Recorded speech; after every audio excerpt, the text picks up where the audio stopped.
పెద్దలు వేదిక మీద ఉన్నటువంటి పెద్దలందరికీ కూడా నా యొక్క హృదయపూర్వక నమస్కారాలు తెలియజేస్తున్నాను. అదేవిధంగా ఇక్కడికి వచ్చినటువంటి ప్రజలందరికీ కూడా ప్రత్యేక ధన్యవాదాలు తెలియజేస్తున్నా. పాత్రికేయ మిత్రులు కూడా ప్రత్యేక ధన్యవాదాలు తెలియజేస్తున్నారు.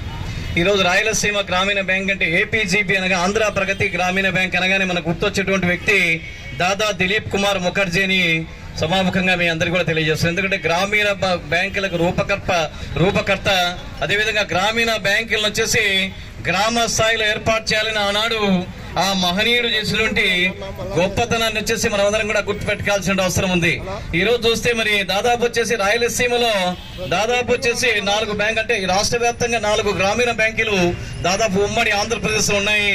ఎక్కడ చూస్తే 4 గ్రామీణ బ్యాంకులు వచ్చేసి ఆంధ్ర ప్రగతి గ్రామీణ బ్యాంక్ గతంలో వచ్చేసి ఎలా ఉందంటే రాయలసీమ బ్యాంకుగా ఉండింది. అదేవిధంగా పినాకిని కానీ శ్రీ అనంత గ్రామీణ బ్యాంక్ కానీ అదేవిధంగా వచ్చేసి రాయలసీమ గ్రామీణ ఈ 3 కలిసి రాయలసీమ గ్రామీణ బ్యాంకుగా ఏర్పాటు చేసి దాదాపు వచ్చేసి 52 శాఖలు కూడా దాదాపు ఏర్పాటు చేయడం జరిగింది రాష్ట్రంలో వచ్చేసి.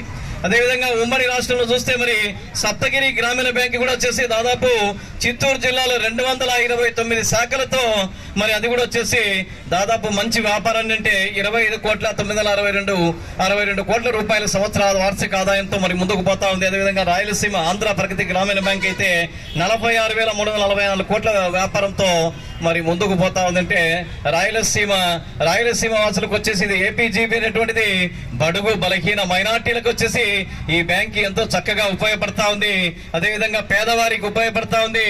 అనేక మందికి వచ్చే ముఖ్యంగా చేనేత కార్మికులకు కూడా రుణాలు ఇచ్చి ఈ రోజు వచ్చేసి ఆదుకోవడం జరుగుతా ఉంది. అదేవిధంగా గుంటూరులో చూస్తే మరి చైతన్య గోదావరి గ్రామీణ బ్యాంక్ అనేది అది కూడా 230 శాఖలతో ఈ రోజు వచ్చేసి దాదాపు 21,444 కోట్ల రూపాయల బిజినెస్ తో అది కూడా ముందుకు పోతా ఉంది. అదేవిధంగా ఆంధ్రప్రదేశ్ వికాస్ గ్రామీణ బ్యాంక్ అనేది వరంగల్లో ఉంది. అది తెలంగాణకి వెళ్ళిపోయింది. కాబట్టి ఈ 3 బ్యాంకులను కలిసి రాష్ట్రంలో ఉన్నటువంటి ఈ 3 బ్యాంకులు అంటే ఈ యొక్క ఏపీజీబీ అదేవిధంగా సప్తగిరి గ్రామీణ బ్యాంక్ చైతన్య గోదావరి గ్రామీణ బ్యాంక్ 3 బ్యాంకులు కలిపి ఒకే బ్యాంకుగా చేయాలని చెప్పేసి రాష్ట్ర ప్రభుత్వం కేంద్ర ప్రభుత్వం నిర్ణయం తీసుకోవడము.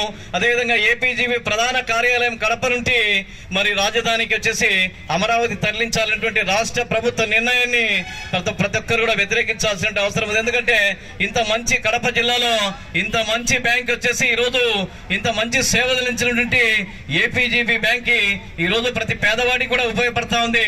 అదేవిధంగా గ్రామీణ ఉపాధి అవకాశాలు ఎంతో మెరుగుపరిచింది. ఈ ప్రాంత వాసులకు వచ్చేసి ఈ జిల్లాలో వచ్చేసి దాదాపు ఈ జిల్లాలో 552 బ్రాంచ్ల ద్వారా వాటి సేవలు ఉపయోగిస్తా ఉంది. కాబట్టి ఆంధ్ర ప్రగతి గ్రామీణ బ్యాంక్ ని తప్పకుండా వచ్చేసి కడపలోనే ఉంచాలి. కేంద్ర రాష్ట్ర ప్రభుత్వాల నిర్ణయాన్ని వెనక్కి తీసుకోవాలి. అదేవిధంగా తప్పకుండా అని చెప్పేసి ఈ రోజు సంతకాలు కూడా చాటుంది. ఈ రోజు ప్రజలందరూ కూడా విరివిగా వస్తా ఉన్నారు, సంతకాల సేకరణ కూడా చేస్తా ఉన్నారు. కాబట్టి అదేవిధంగా ఈ రోజు వచ్చేసి జాతీయ ఓటర్ల దినోత్సవం కూడా మీ అందరికీ కూడా శుభాకాంక్షలు తెలియజేస్తూ మంచి అభ్యర్థిని ఎన్నుకోవాలి. మనం వచ్చేసి ఓటు అనే ఆయుధం ద్వారా మనం వచ్చేసి మంచి అభ్యర్థిని మంచి గుణగణాలు ఉన్నటువంటి అభ్యర్థిని కూడా మనం ఎన్నుకునేందుకు వచ్చేసి ఒక మంచి అవకాశము డాక్టర్ బిఆర్ అంబేద్కర్ గారు మరి రాజ్యాంగం ద్వారా కల్పించారు. కాబట్టి దాన్ని కూడా మనం వచ్చేసి ఓటర్లందరూ కూడా దాని మంచి అభ్యర్థులు ఎన్నుకుని మంచి ఆహ్లాదకరమైన వాతావరణం ఉండాలని చెప్పేసి ఈ సందర్భంగా మీ అందరికీ కూడా తెలియజేస్తూ మరి ఈ అవకాశం ఇచ్చినటువంటి పెద్దలందరూ కూడా ఉదయపూర్వక నమస్కారాలు తెలియజేస్తాను. Thank you sir.